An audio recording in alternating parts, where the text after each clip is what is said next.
Paris, sprawling capital of culture and a key city in Europe's political and scientific development. This week, it's home to the world's leading transplantation professionals as they come together for the 49th annual meeting of the EBMT.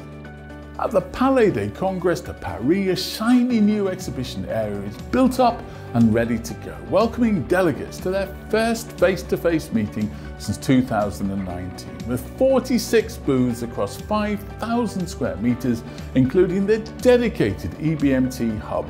It's time to get the meeting started, and we're better than right here on EBMT TV. Welcome back. I'm Stephen Horn and I'm absolutely delighted to be back with you for what should be a pivotal moment in European HSCT and cellular therapy. With the full weight of European expertise in all aspects of the field coming together in one building, from nurses to pharmacists, quality managers to patient advocates, we can't wait to see how things unfold.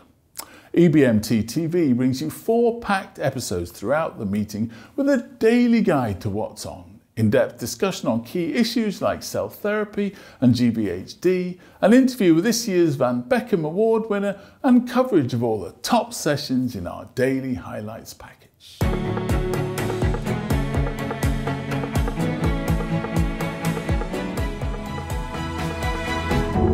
Today on EBMT TV, stand by for an interview with EBMT President Anna Sureda as she welcomes us to the meeting and gives us the view from the top.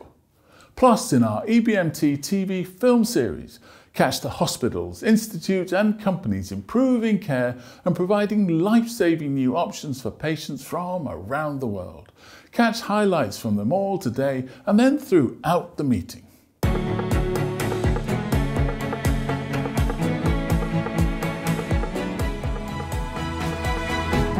The EBMT TV show, extended interviews and film series is available wherever you're ready to watch, including on screens throughout the venue, online via the EBMT meeting website and the virtual platform, via the EBMT meeting app, and on YouTube and Twitter. Watch daily for more great content and coverage. First though, if it's all a bit overwhelming being back on site with so much to see and do, don't worry, we've got you covered. Over to Michelle Kenyon now, President of the EBMT Nurses Group, to give us the rundown of what's happening Sunday at the EBMT.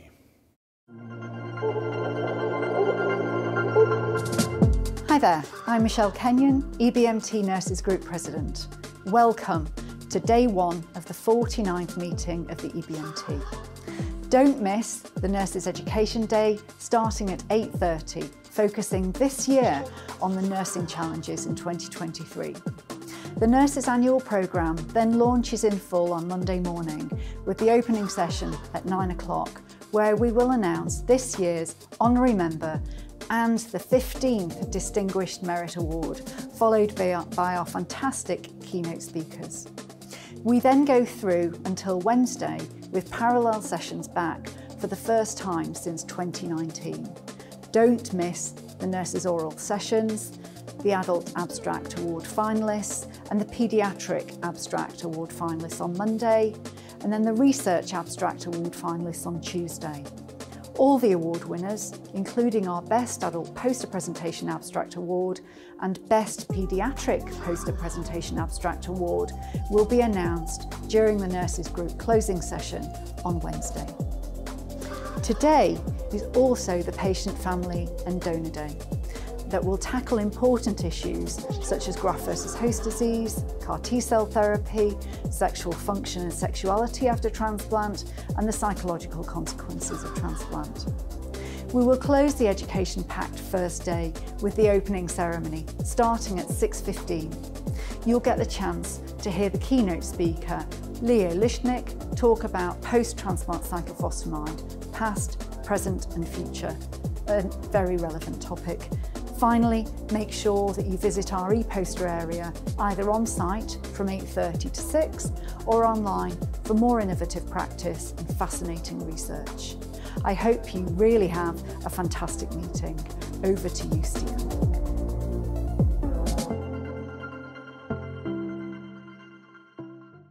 Thanks, Michelle. Hope you're all ready for a busy first day and looking forward to the opening ceremony. Now, joining me from the EBMT boardroom for an official welcome to the 49th annual meeting, it's EBMT President Anna Sureda. Anna, thanks for joining us.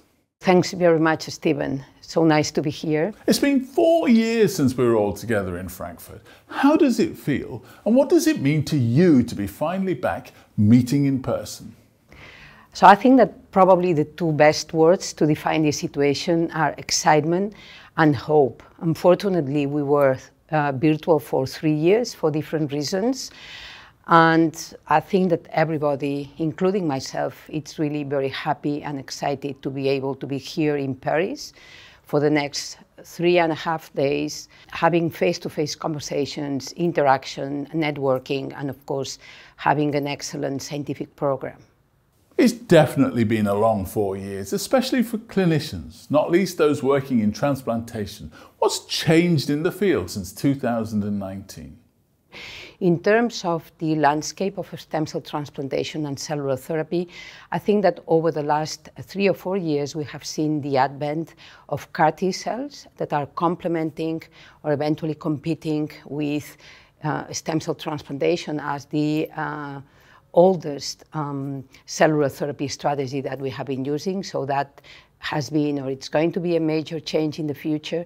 And I want also to mention issues that we have learned during this pandemic period. So we have been able to elaborate a lot on the impact, for instance, of COVID-19 in our transplant patients, and also the way how stem cells are being frozen and are being handled in a different way, being transported from one place to the other one for unrelated donors. So there have been many changes in the field. Big changes then, and big changes to come, I'm sure. What does the future hold for the EBMT? I want especially to mention, first of all, the effort that JC has made during the pandemic period to try to keep up with the inspections, re-inspections, and accreditation of centers. Very happy to say that we will be having the 25th anniversary of the JC establishment, which has been one of the major successes of EBMT. And the second aspect I want to mention is that we are still working in the EBMT registry upgrade. And the registry is for EBMT one of the biggest treasures, and hopefully we will be able to see this really expected and looked forward go live strategy for the EBMT registry upgrade in the next few months. As delegates pick up their badges once again, what would you like to say to those attending the meeting in Paris? Maybe some for the first time ever. So my initial words to the attendees to this meeting, I'll say the ones that have been coming for the EBMT meeting for many years, or eventually the trainees and the new transplanters, and also interested in other cellular therapy strategies. Hope that you enjoy the meeting overall. Hope you find the scientific program interesting enough. Hope you also enjoy the going back to the face-to-face format with the capacity to network with other colleagues, not only from Europe, but from other parts of the world that will be attending the meeting. Enjoy the lunch breaks and the coffee breaks, which is an additional opportunity to interact and to discuss things outside the scientific format. And of course, hopefully you enjoy the social events that the EBMT team and the local organizing committee have organized for this year. Thank you so much, Dr. Sureda, and good luck with the meeting. Thank you, Stephen.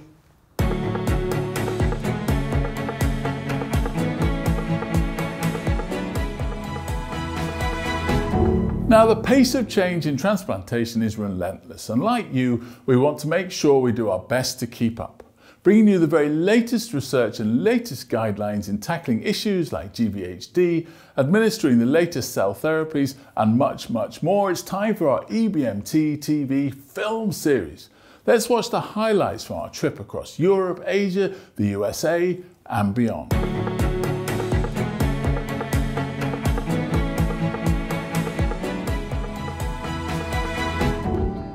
Ours is a not-for-profit organization with a vision that everyone should have access to high-quality healthcare irrespective of their financial status. To address the paucity of trained manpower in the region, we have comprehensive residency and fellowship programs for doctors, nurses and paramedics.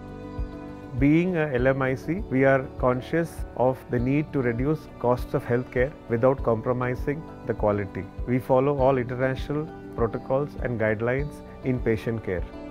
In the near future, we look forward to collaboration and in-house manufacturing of CAR T cells to make it more affordable. I am truly humbled, and I want to take a moment and thank all the patients and their families who have trusted us with their lives and love.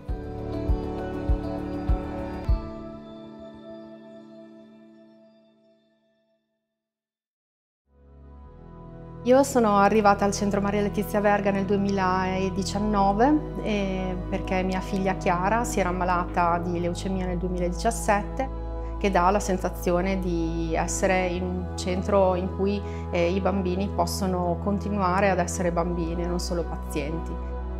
The Comitato Maria Letizia Verga was funded by parents who unfortunately lost their daughter. They built a center fully dedicated to children and adolescents with leukemia and hematological disorders. 1985, the first bone marrow transplant took place. Since then, more than 900 hematopoietic stem cell transplantation were performed. Side by side, we worked together with the research lab, the diagnostic lab, the cell factory, and our parents' association for the last 40 years.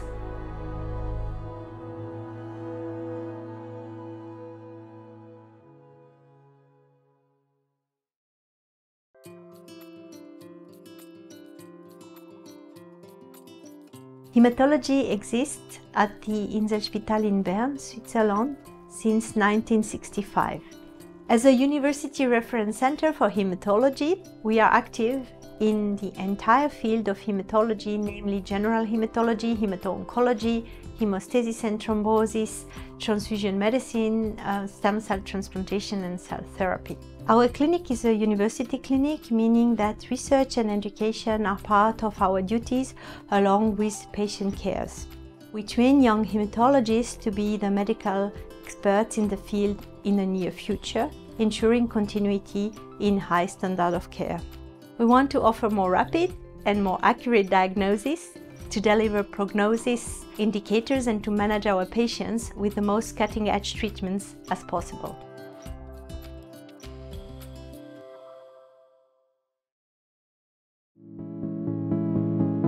MAGIC is actually an acronym for the Mount Sinai Acute GVHD International Consortium. And we formed MAGIC because we needed to accelerate the advances that we were making in the laboratory to bring them to patients. Graft versus host disease, or GVHD, is the major complication of allogeneic bone marrow transplantation. And it is one of the major obstacles for making transplantation safer and more effective. It's been an amazing experience. I've been involved with MAGIC since its inception, and we've already accomplished a lot, but we think that there's a lot left to do. And now we've hit this steep part where every year we're being able to make new discoveries and develop new approaches to the problem. So it's a very exciting time to be involved in this collaboration.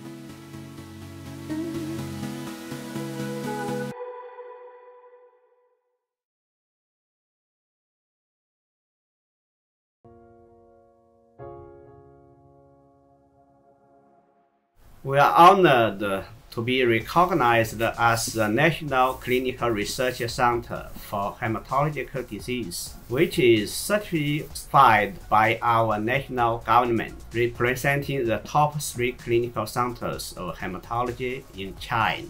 We have 616 beds in total, perform more than 1,000 transplants each year, and in addition, hundreds of cases with cellular therapies such as CAR T. As the president of Chinese Society of Hematology, We are dedicated to conduct innovative clinical studies for creating novel drugs and products to finally improve the prognosis of patients with hematological diseases. We have extensive cooperation with many international organizations, including EBMT,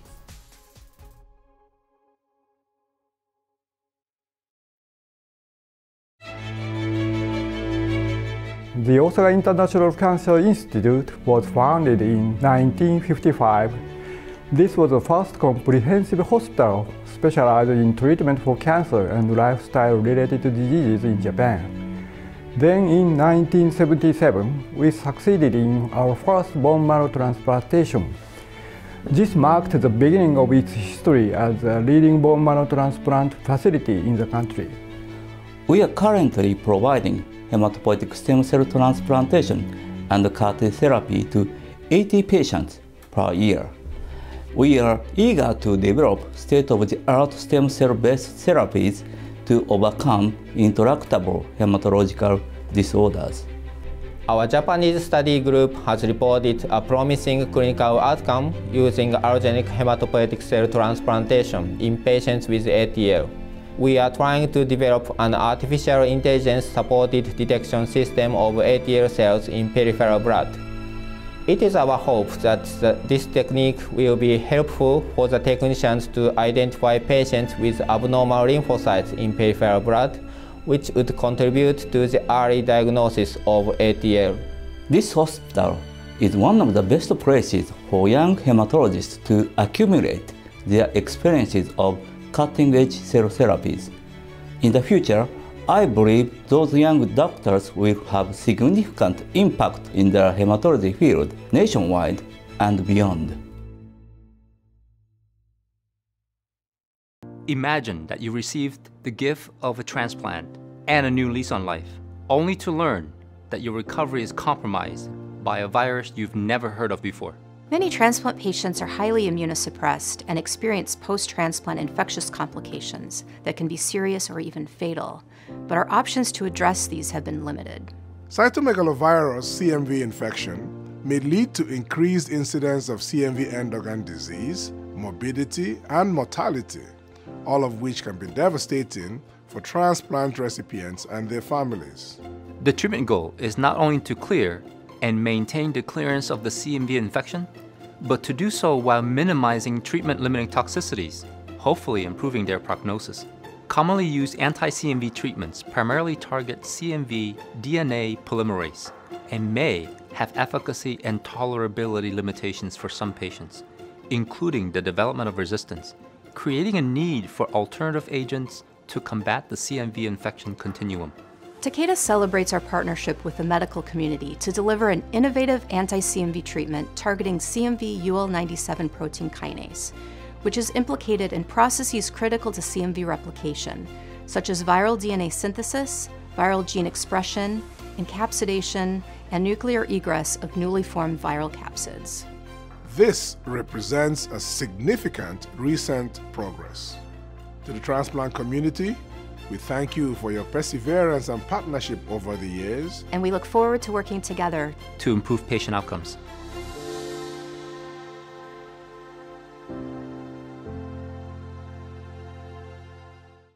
The Pediatric Blood and Marrow Transplantation Program at King Hussein Cancer Center is the only comprehensive state-of-the-art transplant program for children in Jordan and the largest in the region. The program works through multidisciplinary teams where the team consists of experts in transplant hospitalists, nurses, nurse coordinators, pharmacists, PharmDs, and all pediatric subspecialties. The program has performed more than 1,300 blood and marrow transplantation since its start in 2004.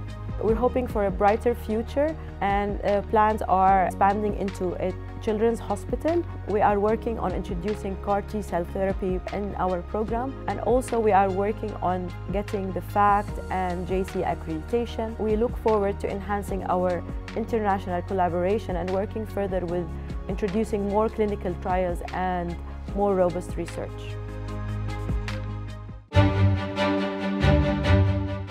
The hematology service at HUG is offering care to hematological patients with non-malignant and malignant diseases, as well as being the center for allogeneic stem cell transplantation for the French-speaking part of Switzerland called Romandie. The main strength of the program is to be engaged for a lifelong follow-up of the patient and also with new strategy in transplant and cellular therapy. Having at our disposal different options in terms of cellular therapy, conditioning regimen, T-cell depletion strategies help us develop personalized treatment plan for every patient. In the post-transplant care of patients, we continue with a lifetime annual checkup to detect any late complication. So it requires a good organization with the local therapist and also a strong level of education of our patient and family.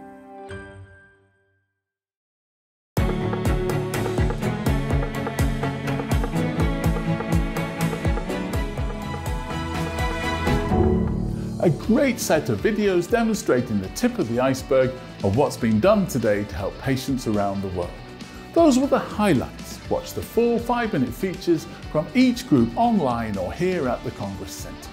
That's it for our first show here in Paris, but there's so much more to come as we capture all the highlights from the meeting and sit down for some in-depth discussions with leaders in the field. Tomorrow, we'll discuss new strategies in cellular therapy and bring you all the highlights from the meeting today, including Patient Family Donor Day and the opening ceremony.